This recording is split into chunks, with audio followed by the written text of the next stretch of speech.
할렐루야. 지난 한 주간도 영원한 우리의 편이 되어지는 남편과 아내, 특별히 신랑 되신 예수 그리스도와 동행하는 복된 한 주간이신 줄로 믿습니다. 어느 방송사에서 행사를 준비하며 한 분의 목사님께서 기도 부탁합니다 라는 말씀을 하셨습니다. 그 말을 들으신 또 다른 목사님께서 걱정하지 마세요. 하나님께서 더 설레고 계십니다 라고 하셨습니다. 하나님께서 더 설레고 계신다라는 그 말 자체가 사실 은혜되지 않습니까? 하나님의 설레심은 우리가 뭔가 칭찬받을 일을 했을 때에만 해당되는 것이 아닙니다. 많이 부족할 때도 하나님께서는 우리를 설레심으로 맞아 주십니다. 어린아이같이 한 걸음 한 걸음 조심스럽게 걸을 때에도 하나님께서는 설레심으로 함께 하시는 줄로 믿습니다. 오늘도 주님께서 설레시는 마음으로 우리에게 말씀을 주실 때 우리도 설레는 마음으로 하나님의 말씀을 받는 귀하고 복된 시간이 되기를 주님의 이름으로 축복합니다. 오늘 본문은 교회 공동체의 자세에 대해 말씀하신 후 사회적 관계를 말씀하시며 악에게 지지 말고 선으로 악을 이기라 라고 말씀하고 있습니다. 공부를 해도 1등을 해야 되고 운동을 해도 1등을 해야 합니다. 모든 일에 이기는 것이 좋습니다. 지금은 6.1 지방선거 운동 기간인데 서로 이기려고 애쓰지 않습니까? 바로 여기 제가 사무실에 앉아만 있어도 막 확성기를 통해서 하는 이야기들이 들릴 정도예요. 왜 그렇게 합니까? 이기려고 하는 거예요. 이 선거를 통해 어떻게 해서든지 이기려고 저들이 하는 것입니다. 2등은 존재하지 않습니다. 1등이 되어야 당선되는 것입니다. 하지만 오늘 본문의 분위기는 뭔가 좀 다릅니다. 로마서 12장 14절 말씀 우리 함께 읽어봅니다. 자, 시작. 너희를 박해하는 자를 축복하라. 축복하고 저주하지 말라라고 말씀하고 있습니다. 세상의 원리는요, 박해하는 자는 저주하고 짓밟아야 합니다. 그러다 보니 선거 운동을 하면서도 어때요? 상대를 막 축복하면서 저 사람이 시의원이 되면 저 사람이 하면서 축복하는 경우 보신 분 한번 손 들어보세요. 절대 축복하지 않습니다. 뭐해요? 상대방을 박해합니다. 어떻게 해서든지 흠결을 찾아서 이런 문제가 있고 저런 문제가 있고 물질의 문제가 있고 관계의 문제가 있고 상황의 문제가 있기 때문에 저 사람은 안 됩니다. 왜 그렇게 해요? 이기려고 그렇게 합니다. 근데 오늘 성경은요, 저주하지 않을 뿐 아니라 축복하라라고 말씀하고 있습니다. 이 선거 운동을 하면서 나를 향하여서 공격하는 사람을 축복하는 것은 뭐예요? 지는 것 아닙니까? 오히려 저주해야 하는 것 아닙니까? 가짜 뉴스 이야기한다고 고발해야 되는 것 아닙니까? 박해하는 자를 축복할 수 없습니다. 이익을 바라거나 간사한 마음을 가지고서는 원수를 사랑하는 듯 보여줄 수는 있습니다. 때문에 박해하는 자를 축복하라는 이 편지를 받은 로마 교회 성도들의 마음은 어떻겠습니까?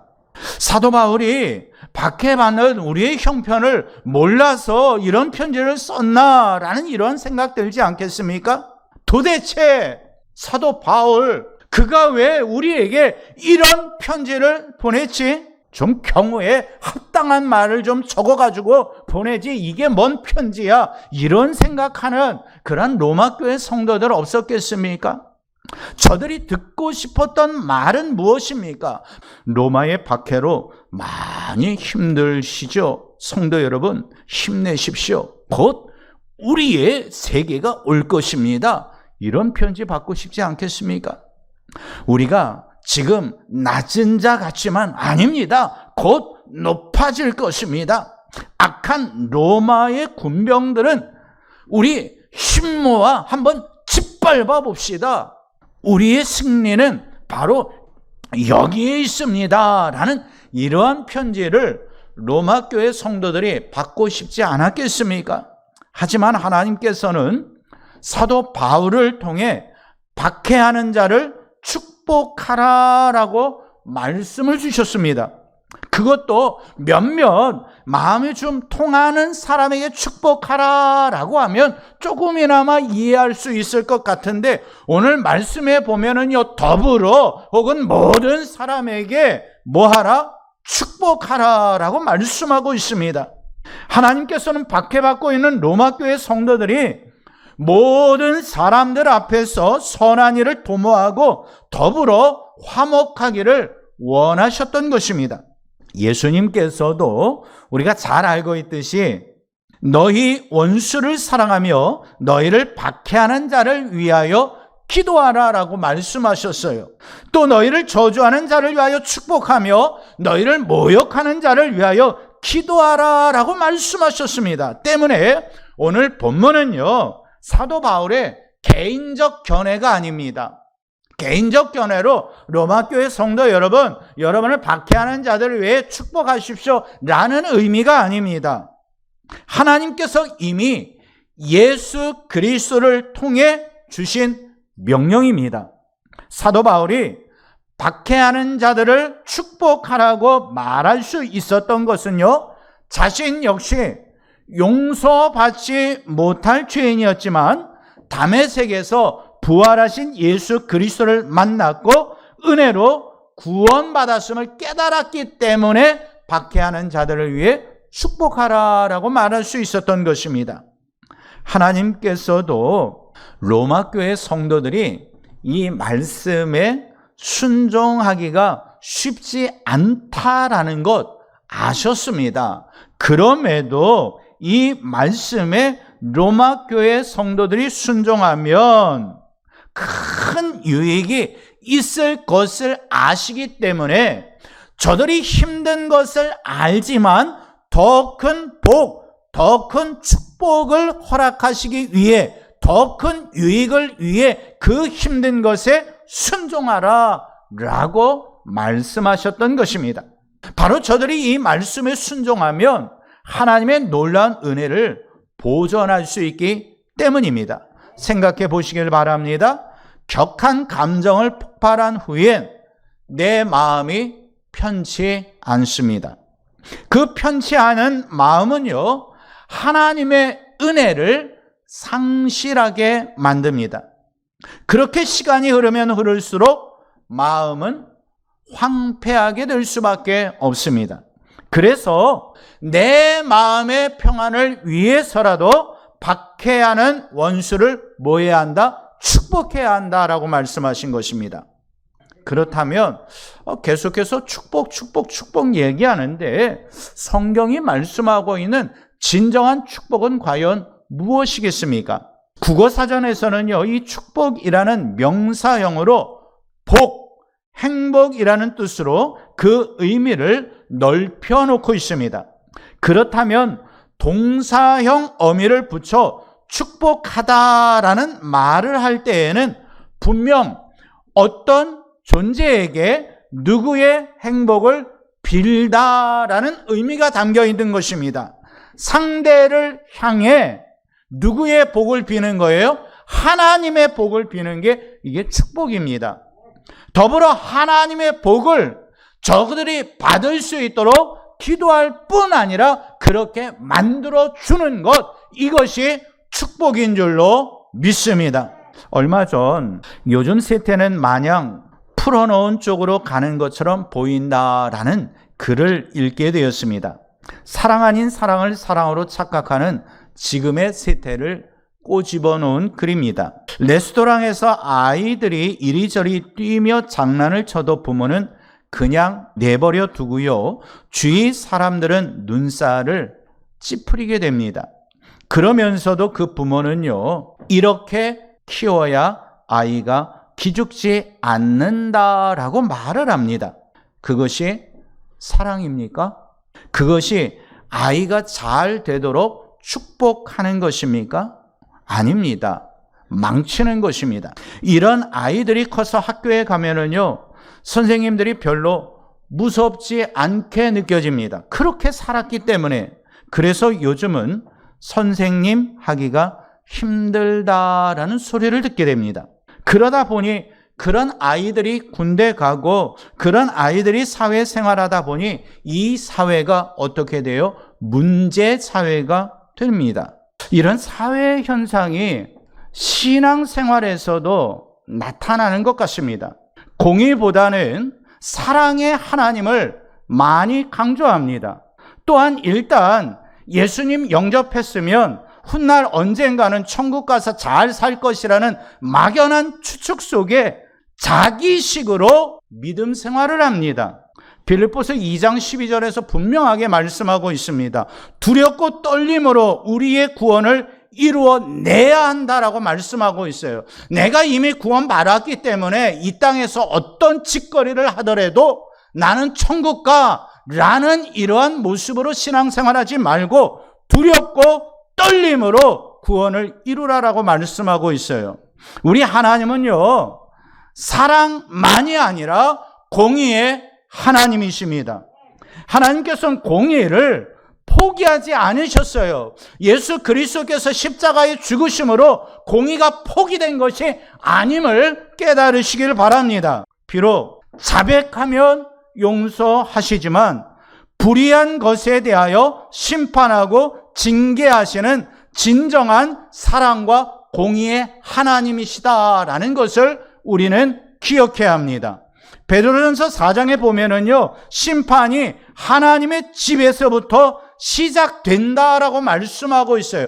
예수 그리스도께서 다시 오셨을 때 물론 우리의 이름이 불려질 것입니다. 그런데 그 심판은 어디에서부터? 하나님의 집에서부터. 교회 생활을 하기는 하는 것 같은데, 예수를 믿는다라고 하는 것 같은데 그 심판이 어디에서부터? 교회에서부터 임한다라고 그랬어요. 그래서 우리는 이러한 말씀을 들을 때 내 신앙을 점검할 줄 알아야 합니다.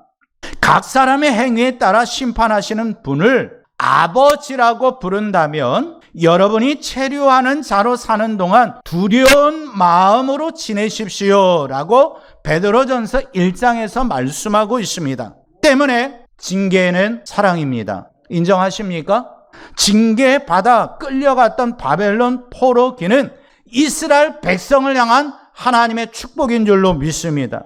때문에 진정한 축복은 하나님께서 징계하며 저들을 위하여 우러 주신 것입니다. 하나님의 징계는 결국 하나님의 사랑과 공의의 완성으로 나타났음을 믿으시기를 바랍니다.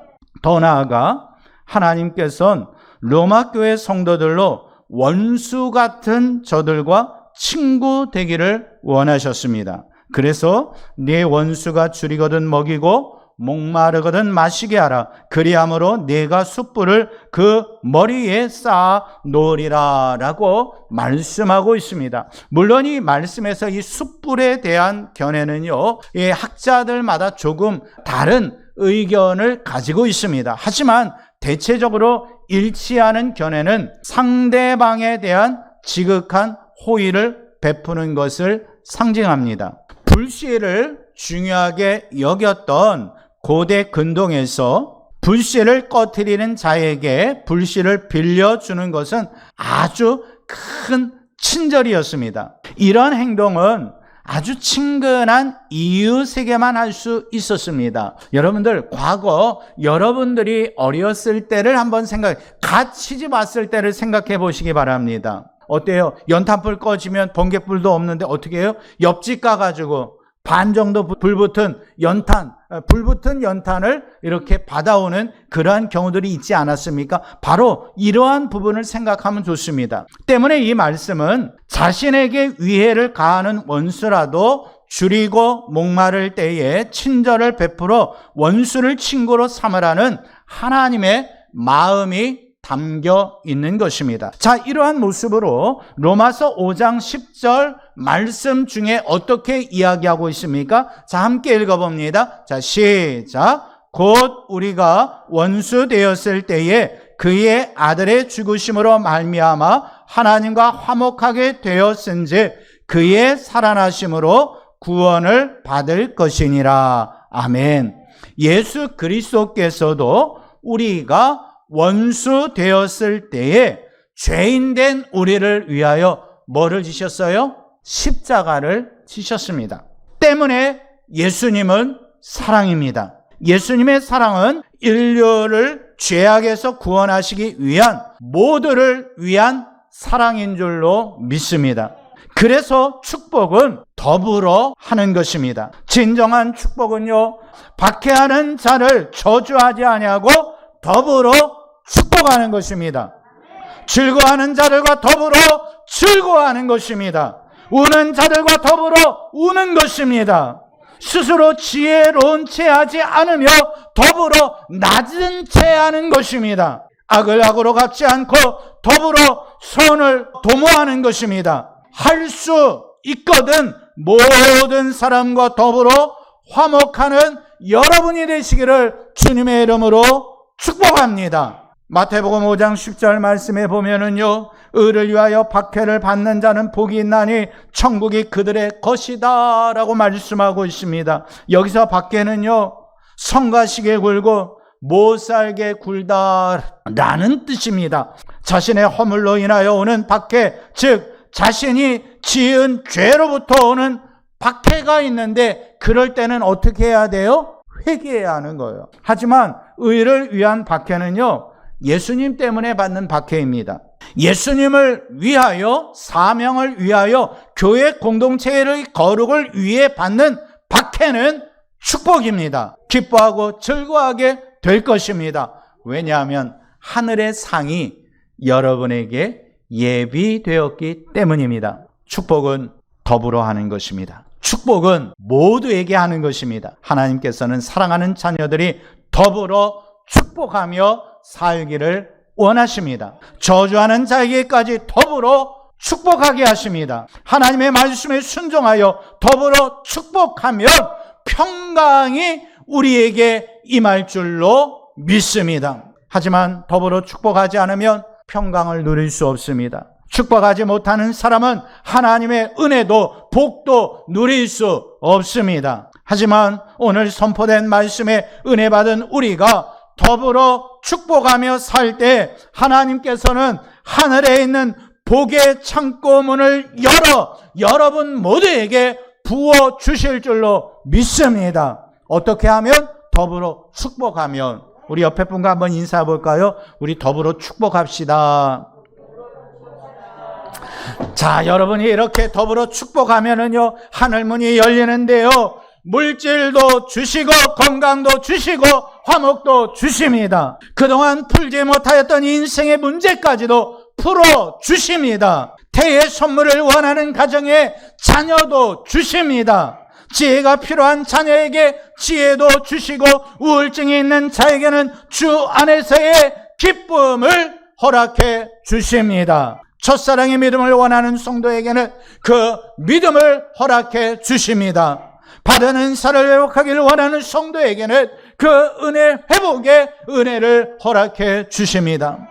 하나님과 깊은 교제를 원하시는 성도에게는 성령 충만의 은혜로 함께 하실 줄로 믿습니다. 우리가 더불어 축복할 때 더불어 베풀어 주시는 하나님의 은혜를 경험하는 성도님들이 되시기를 저 또한 여러분을 축복합니다. 신명기 28장 말씀에 보면 좀 더 구체적으로 이 복과 저주에 대하여 말씀하고 있습니다. 하나님께서 주신 모든 명령을 지켜 행하면 세계 모든 민족 위에 뛰어난 민족이 될 것이다 라고 말씀하시며, 여러분이 많이 듣던 말씀이 기록되어 있는데요, 들어와도 복을 받고 나가도 복을 받게 될 줄로 믿습니다. 적군들이 일곱 길로 도망치게 되는 역사가 일어납니다. 남에게 꾸어 줄지언정 꾸임받지 아니하는 가정이 될 것입니다. 머리가 되게 하고 아래에 있지 않게 하도록 하나님께서 지켜주실 것입니다. 하지만 그 후에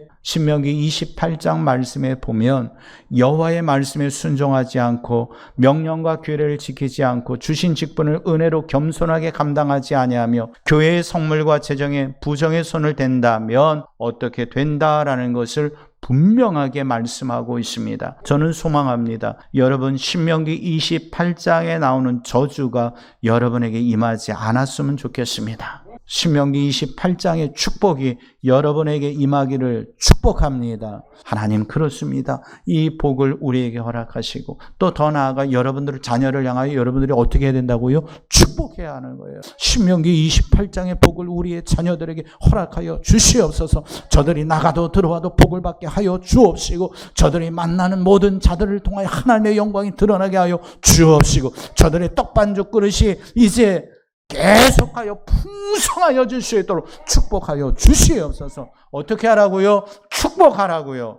어떻게 더불어 축복하며 살지 혹시 걱정이 되십니까? 걱정하지 마시길 바랍니다. 하나님께서는 이미 여러분을 설레심으로 바라보시며 더불어 축복하며 살 수 있도록 돕고 계십니다. 오늘 예배 가운데 임재하신 하나님께서 우리에게 이 말씀을 주시는 것은 여러분이 저 문을 열고 나가실 때 여러분의 손을 붙잡고 함께하며, 그래 더불어 축복할 수 있도록 내가 도와줄게, 힘줄게, 너와 동행할게 말씀하고 계신 줄로 믿습니다. 또 악에게 지지 아니하고 선으로 악을 이길 수 있도록 권능까지 여러분에게 주셨습니다. 이 한 주간 주님께서 주시는 이 힘과 능력으로 더불어 축복하며 기쁨이 설레는 하루하루를 사시기를 주님의 이름으로 축복합니다.